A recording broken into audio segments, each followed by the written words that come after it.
Okay, hi. So we're going to be looking at Shady Grove, which is a classic old-timey tune. We're going to be in Sawmill tuning. So just to go through quickly what that is, from the first string to the fifth, you've got D, C, G, D, and G again. So one more time. D, C, G, D, G. So it's kind of halfway between standard G and double C tuning. That gives you sawmill tuning. Sometimes called mountain minor tuning as well. So, Shady Grove, it's a classic. This is kind of basically the sort of classic version of it. It's quite short, just 8 bars. It just gets repeated over and over again. There's a song goes with it as well. Incidentally, there's a really cool alternate version of Shady Grove. It's a major version of Shady Grove, which is less well known. That's from the playing of Kilby Snow, who's an autoharp player. So that's worth checking out. I'll put a little link in the description. But back to this version. So sawmill tuning, and there'll basically be 2 chords we'll need for the tune. So the first one, it's a 1-finger chord. Second finger will do on the 2nd fret on the 2nd string. So that gives you that's kind of the home chord for this tune. It's neither major or minor. It's technically a G5. It's got no thirds in it. But overall, I think that the song has a sort of closer to a minor sound than certainly to a major sound. So that's the first chord we'll need. I've got quite a bit. Second chord is this one here,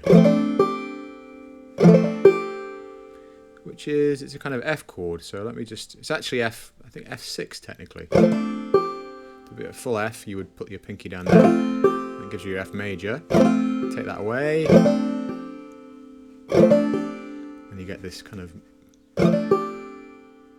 nice sort of dreamy sounding F6. So you've got open first string, open second string, second fret on the third string, and third fret on the fourth string. So 0, 0, 2, 3.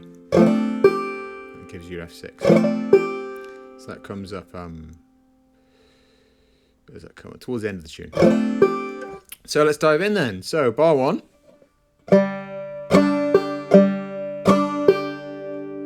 So you're in that first chord there, your G5. And you're going to be doing bum ditties with brushes off the open third string.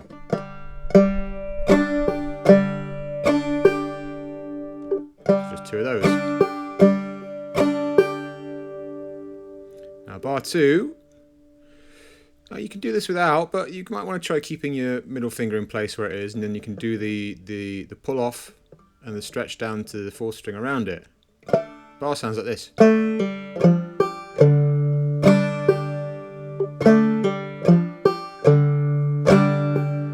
So if you've got that middle finger there, it's ready for the brush at the end.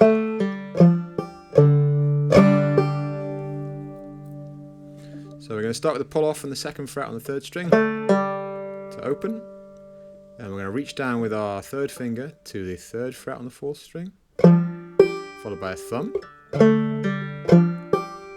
pull off 3 thumb, and then down to the open fourth string at the bottom, followed by that brush thumb. Just that whole bar. That's bar 2. Bar 3, we're going to start with a bum ditty with the brush off the open third string. Then we're going to walk our way up. The melody rises here. So at this point, we're going to have to lift our middle finger up because we're going to need to get that open second string. So that little run starts with a hammer on. That's on your third string. You're starting open, and then you're hammering on 2, 3. Following that up with an open second string, and then a thumb. Hammer, open, thumb, like that. It's that whole bar.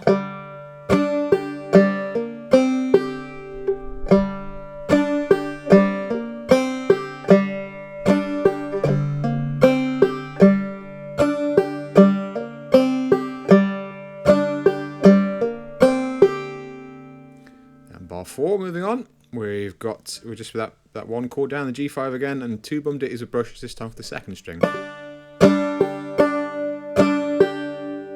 you put those 2 bars together. So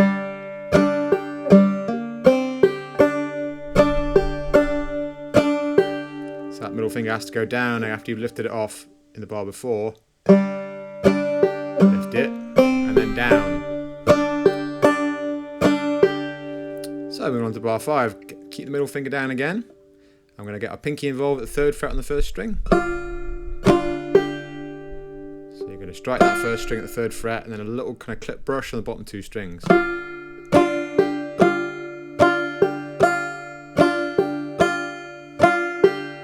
Followed by a. So that's a strike on the open string, followed by a skip and then a thumb.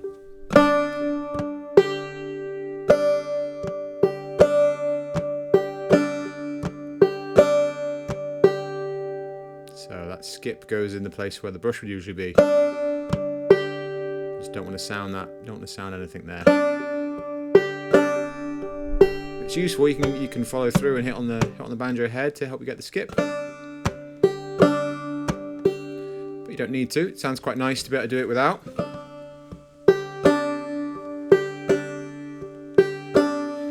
but you still want the motion to keep going even though you're not making any sound. It's that whole bar.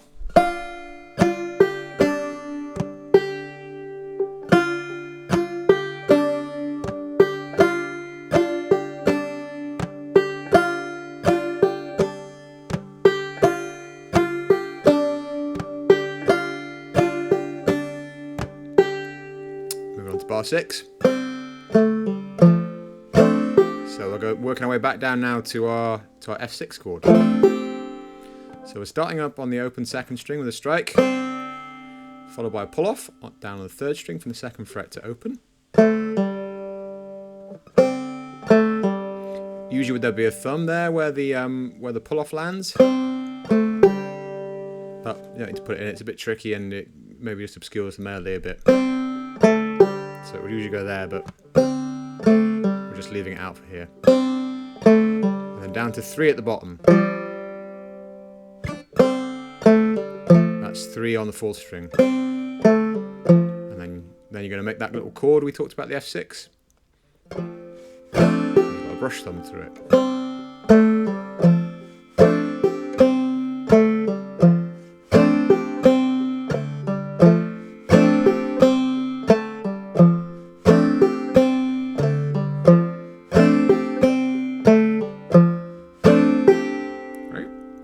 Moving on to bar number 7.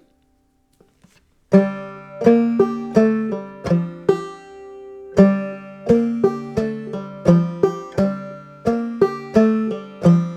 start on the open 3rd string, and then up to the 3rd fret on the same string, followed by a thumb. And then we've got a pull off with the middle finger on that 2nd fret on the 3rd string. And then down to 3 on the 4th string, followed by a thumb. So you're kind of using the shape really from that F6 chord that we did. So that whole bar.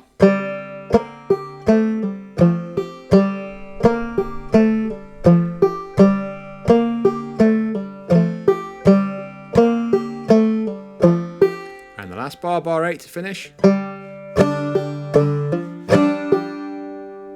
So the melody's kind of finished by that point, and there's a little kind of holding, a bit of filler.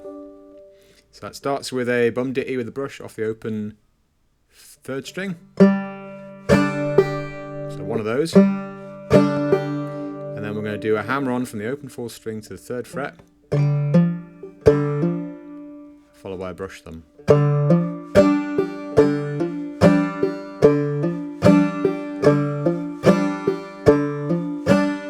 Bar.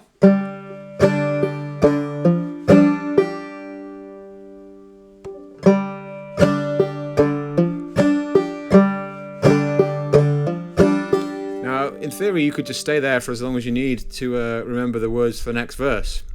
So if you get stuck, you're playing this out at the pub and you lose the words, you can just sit there, think, what are they? Oh yeah. From there. So that's Shady Grove.